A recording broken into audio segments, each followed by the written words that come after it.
ಮಾಜಿ ಅಧ್ಯಕ್ಷ ಚೇತರಾಜ್ ಕಣ್ಣೂರು ಅವರಿದ್ದಾರೆ.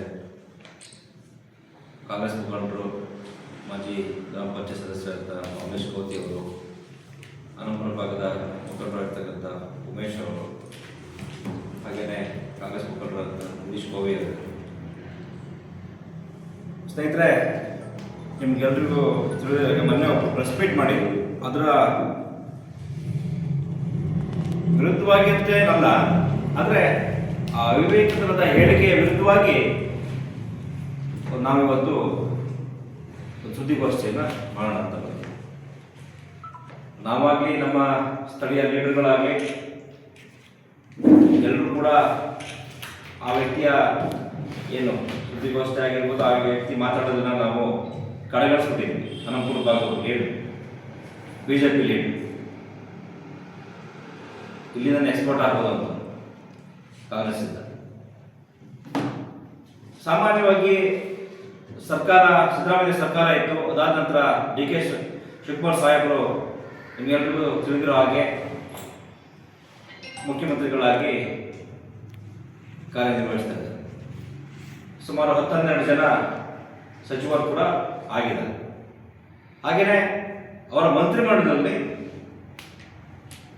ನಮ್ಮ ಕ್ಷೇತ್ರದ ಶಾಸಕರಾದ ಸನ್ಮಾನ್ಯ ಗೋಪಾಲ್ ಕೃಷ್ಣ ಸಾಹೇಬರಿಗೆ ಅವಕಾಶ ಕೊಡಬೇಕು ಅಂತ ಹೇಳ್ಬಿಟ್ಟು ಇಡೀ ಜಿಲ್ಲಾವಾರು ಕಾಂಗ್ರೆಸ್ನ ಮುಖಂಡರುಗಳಾಗಿರ್ಬೋದು, ಅವರ ಅಭಿಮಾನಿಗಳಾಗಿರ್ಬೋದು, ಸುದ್ದಿಗೋಷ್ಠಿ ಮುಖಾಂತರ ಆಗಿರ್ಬೋದು, ತಮ್ಮದೇ ಆದ ರೀತಿಯಲ್ಲಿ ವರಿಷ್ಠರ ಹತ್ರ ಹೋಗ್ಬಿಟ್ಟು ಅವ್ರ ಬಗ್ಗೆ ಮಾತಾಡಿ ಕೇಳ್ತಕ್ಕಂಥದ್ದಾಗಿ ಆಗಿದೆ.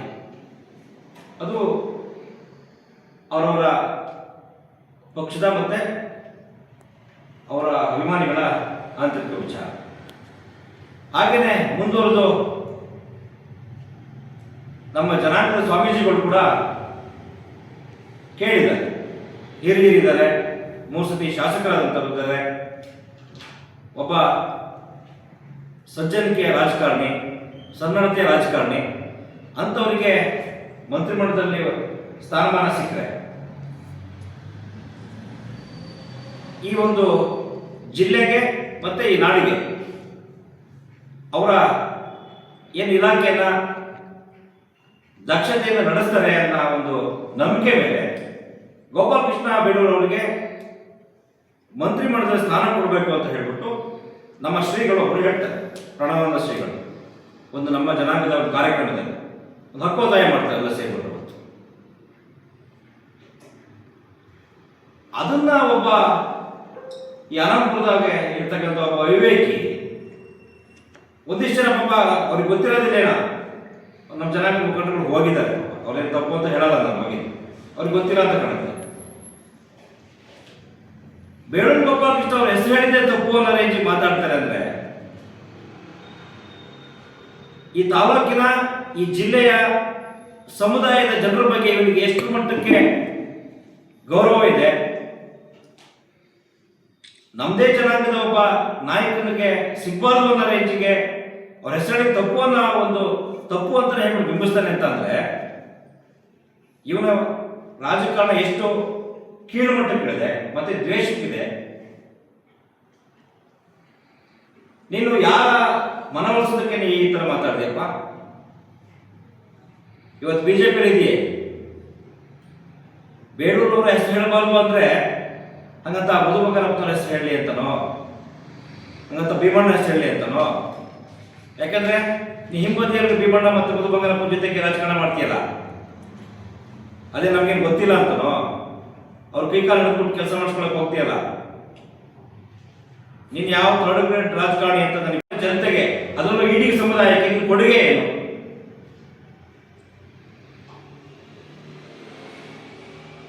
ಎಲ್ಲ ಎಲೆಕ್ಷನ್ ಹತ್ರ ಬಂದ ತಕ್ಷಣ ಒಂದು ಕ್ರಿಕೆಟ್ ಕಬಡ್ಡಿಗೆ ಅಥವಾ ಯಾರಿಗೋ ಒಂದಿಷ್ಟು ಜನಕ್ಕೆ ದುಡ್ಡು ಕೊಟ್ಬಿಟ್ರೆ ಲೀಡರ್ ಆಗಲ್ಲ.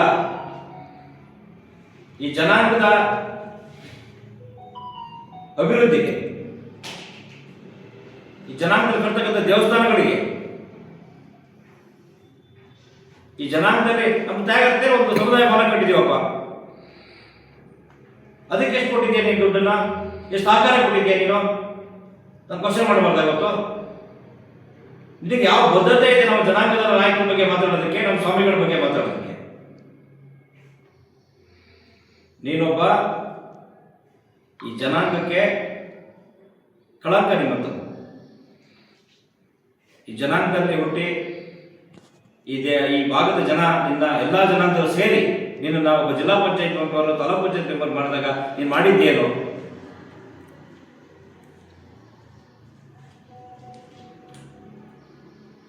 ಯಾಕೆ ಜೈಲಿಗೆ ಹೋದೆ? ರೈಲ್ವೆ ಜಾಗನ ಸೈಟ್ ಮಾಡಿಬಿಟ್ಟು ಮಾದೂರು ಯಾರು? ಅದೆಲ್ಲ ನಮ್ಗೆ ಗೊತ್ತಿಲ್ವಾ? ಮತ್ತೆ ಮತ್ತೆ ಎಲ್ಲರೂ ಹೇಳ್ಬೇಕಾ ನಿನ್ನ ಬಗ್ಗೆ, ನಿನ್ನ ಹಿಸ್ಟ್ರಿನ? ನಿನ್ನಂಥವನು ಒಬ್ಬ 3 ಸತಿ ಶಾಸಕರಾದಂಥವರಿಗೆ ಸಚಿವ ಸ್ಥಾನ ಕೊಡಬಾರ್ದು ಅನ್ನೋ ರೀತಿ ಮಾತಾಡ್ತಾರೆ. ಅವ್ರ ಹೆಸರು ಹೇಳಬಾರ್ದು, ಜನಾಂಗ ಕೊಡ್ರಿ ಅಂತ ಹೇಳ್ತೀವಿ. ನಾವು ಜನಾಂಗ ಕೊಡೋದು ಬೇಡ ಅಂತ ನಾವು ಯಾರಿಗೂ ಹೇಳ್ತಾ ಇಲ್ಲ. ಹಿರಿಯರಿದ್ದಾರೆ, ಕೊಡಿ ಅಂತ ಒಬ್ಬ ಸ್ವಾಮೀಜಿಗಳು ಹೇಳಿದ್ದಾರೆ. ಎಲ್ಲ ಒಂದು ಕಡೆ ನಮ್ಮ ತಾಲೂಕಿಗೆ ಸಿಗುತ್ತೆ, ಅದು ನಮ್ಮ ಜನಾಂಗದ ಒಬ್ಬ ನಾಯಕರಾದಂಥ ಗೋಪಾಲಕೃಷ್ಣ ಬೇಳೂರು ಸಚಿವರಾದ್ರೆ ಎಲ್ಲ ಒಂದು ಕಡೆ ಜನಾಂಗ ಒಳ್ಳೇದಾಗುತ್ತೆ. ಅವ್ರು ಎಲ್ಲ ಜನಾಂಗದನ್ನು ತಗೊಂಡು ಹೋಗುವಂತ ರಾಜಕಾರಣಿ. ನಾವು ಇವತ್ತು ಲಿಂಗಾಯತ ಸಮುದಾಯದವರು ಎಲ್ಲ ಸ್ವಾಮೀಜಿಗಳು ನಮ್ಮ ಏನು ಸಂಗಮೇಶ್ವರಿಗೆ ಸಚಿವ ಸ್ಥಾನ ಕೊಡ್ಬೇಕಂತ ಹೋದ್ರು. ನಮಗೆ ಖುಷಿ ಇದೆ, ಅವ್ರು ಕೇಳೋದು ತಪ್ಪಿಲ್ಲ. ಅವ್ರು ಕೇಳೋದು ಸರಿ ಇದೆ, ಸ್ವಾಮೀಜಿಗಳು ಕೇಳೋದಾಗ್ಲಿ ಅವ್ರ ಲೀಡರ್ಗಳು ಕೇಳೋದು ಸರಿ ಇದೆ. ಯಾಕಂದ್ರೆ ಅವ್ರ ಜನಾಂಗದ ಒಬ್ಬ ಲೀಡರ್ ಸಚಿವರಾಗ್ತಾರೆ ಅಂದ್ರೆ ಎಲ್ಲ ಒಂದು ಕಡೆ ಖುಷಿ ಪಡ್ತಾರೆ, ಒಳ್ಳೇದಾಗಿ ಅಂತ. ಅವ್ರು ಕೊಡ್ಬಾರ್ದು ಅಂತ ಯಾರು ಹೇಳಿಲ್ಲ. ಲಿಂಗಾಯತರು ಸಾಕಷ್ಟು ಜನ ಲೀಡರ್ಗಳಿದ್ದಾರೆ ಅಂತ ಸಂಗಣ್ಣ ಹೆಸರಲ್ಲಿ ತಪ್ಪು ಅಂತ ಯಾರು ಹೇಳಿಲ್ಲ. ಅವರು ನಾವು ಕೂಡ ಯಾರು ಹೇಳಿಲ್ಲ. ಯಾಕಂದ್ರೆ ನಮಗೆ ಒಂದಿಷ್ಟು ವಿವೇಕ ಇದೆ, ಯೋಚನೆ ಮಾಡೋ ಶಕ್ತಿ ಇದೆ.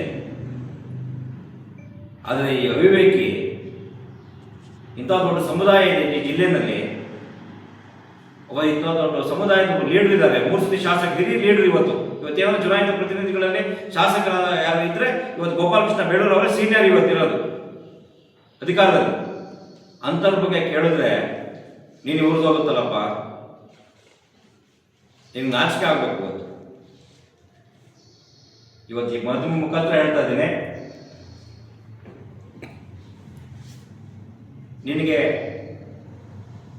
ಜನಾಂಗದ ಬಗ್ಗೆ ಕಾಳಜಿ ಇದ್ರೆ, ಒಂದಿಷ್ಟು ಗೌರವ ಇದ್ರೆ, ಈ ಜನಾಂಗದಲ್ಲಿ ಹುಟ್ಟಿದ್ದು ನಾನು ಅನ್ನೋ ಗೌರವ ಇದ್ರೆ ಯಾರಿಗೆ ಕೇಳಿದ್ರು ತಪ್ಪಲ್ಲ.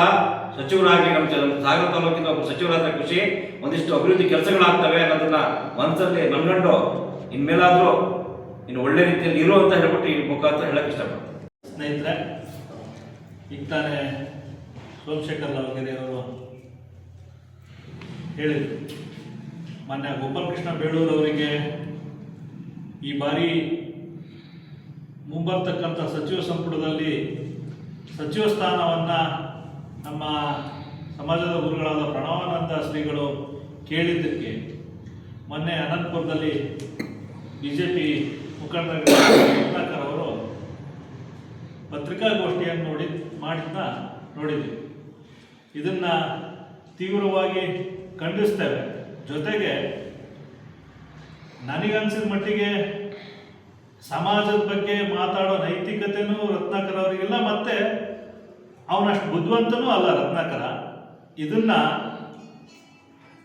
ಮಾಜಿ ಶಾಸಕರಾದ ಹರ್ತಾಳ ಹಾಲಪ್ಪನವರು ಅವರ ಮನಸ್ಸಲ್ಲಿ ಇರ್ತಕ್ಕಂಥದ್ದನ್ನ ರತ್ನಾಕರ ಬಾಯಲ್ಲಿ ಹೇಳಿಸಿದ್ದಾರೆ ಅಂತ ಹೇಳ್ಬಿಟ್ಟು ನನಗೆ ಅನಿಸ್ತಾ ಇದೆ. ಯಾಕಂದ್ರೆ ಗೋಪಾಲಕೃಷ್ಣ ಬೇಳೂರು ಎದುರಿಗೆ ಸೋತಿರ್ತಕ್ಕಂಥದ್ದು ಒಂದು ಕಡೆ ಆದರೆ, ಅವರ ಗೋಪಾಲಕೃಷ್ಣ ಅವರು ಈ ಕ್ಷೇತ್ರದಲ್ಲಿ ಸಾರ್ವಜನಿಕರೊಂದಿಗೆ ಬೆರೀತಾ ಇರ್ತಕ್ಕಂಥದ್ದು ಇರೋದು, ಅದು ರೈತರು, ಬಡವರು, ಯುವಜನರ ಜೊತೆಗೆ ಇರ್ತಕ್ಕಂಥದ್ದು, ಅವರ ಪ್ರೀತಿ ವಿಶ್ವಾಸವನ್ನು ಗಳಿಸಿರ್ತಕ್ಕಂಥದ್ದು ನೋಡಿದ್ರೆ ಹೊಟ್ಟೆ ಕಿಚ್ಚಿನಿಂದ ಈ ಥರದ ಏನು ಮಾಡಬೇಕು ಹೇಗೆ ಅಂತ ಗೊತ್ತಾಗತ್ತೆ. ಒಟ್ಟಾರೆ ಅವ್ರಿಗೆ ಮಂತ್ರಿ ಸ್ಥಾನ ತಪ್ಪಿಸ್ಬೇಕು. ಯಾವ ರೂಪದಲ್ಲಿ ತಪ್ಪಿಸೋದು, ಅವ್ರ ಪರವಾಗಿ ಯಾರು ಮಂತ್ರಿ ಸ್ಥಾನ ಕೇಳ್ತಾರೆ, ಸಮಾಜದ ಗುರುಗಳಿರ್ಬೋದು, ಬೇರೆ ಸಮಾಜದ ಮುಖಂಡರು, ಅಲ್ಲಿ ಪ್ರಶ್ನೆ ಮಾಡಬೇಕು ಅನ್ನೋ ಮನಸ್ಥಿತಿ ಬಂದಿದೆಯಲ್ಲ, ಈ ಮನಸ್ಥಿತಿ ನಿಮ್ಮ ಯೋಗ್ಯತೆಯನ್ನ ನಮ್ಮ ಈ ಕ್ಷೇತ್ರದ ಜನರಿಗೆ ತೋರಿಸುತ್ತೆ ಅಂತಕ್ಕಂಥದ್ದು ಈ ಸಂದರ್ಭದಲ್ಲಿ ಹೇಳ್ತೀನಿ. ದಯಮಾಡಿ ರತ್ನಾಕರ್ ಅವರೇ, ಹಾಲಪ್ಪನವರೇ, ಎಲ್ಲ ಸರ್ಕಾರಗಳು ಬಂದಾಗಲೂ ಕೂಡ ಅದು ಕಾಂಗ್ರೆಸ್ಸೇ ಬರಲಿ, ಬಿಜೆಪಿನೇ ಬರಲಿ, JDS ಬರಲಿ, ಆ ಸಂದರ್ಭದಲ್ಲಿ ಮಠಮಾನ್ಯಗಳಿರ್ಬೋದು ಮತ್ತು ಸಮಾಜದ ಮುಖಂಡರುಗಳು ಅವರವರ ಸಮುದಾಯದ ಶಾಸಕರಿಗೆ ಪ್ರಾತಿನಿಧ್ಯವನ್ನು ಕೊಡಬೇಕು ಮತ್ತು ಅದರಲ್ಲಿ ಇರ್ತಕ್ಕಂಥವರಿಗೆ ಮಂತ್ರಿ ಸ್ಥಾನವನ್ನು ಕೇಳ್ತಕ್ಕಂಥದ್ದು ಸಹಜ ಪ್ರಕ್ರಿಯೆ. ಇದು ಭಾಳ ವರ್ಷದಿಂದ ನಡ್ಕೊಂಡು ಬಂದಿರತಕ್ಕಂಥದ್ದು. ನೀವು ಈ ರೀತಿ ಮೊಸರಲ್ಲಿ ಕಲ್ಲು ಹುಡುಕುವ ಬುದ್ಧಿಯನ್ನ ಮತ್ತೆ ನಿಮ್ಮ ಹೊಟ್ಟೆ ಕಿಚ್ಚನ್ನ ಪ್ರದರ್ಶನ ಮಾಡೋದನ್ನ ದಯಮಾಡಿ ನಿಲ್ಲಿಸಬೇಕು ಅಂತ ಹೇಳ್ಬಿಟ್ಟು ಈ ಸಂದರ್ಭದಲ್ಲಿ ಆಗ್ರಹ ಮಾಡ್ತಾ ಇದ್ದೇನೆ.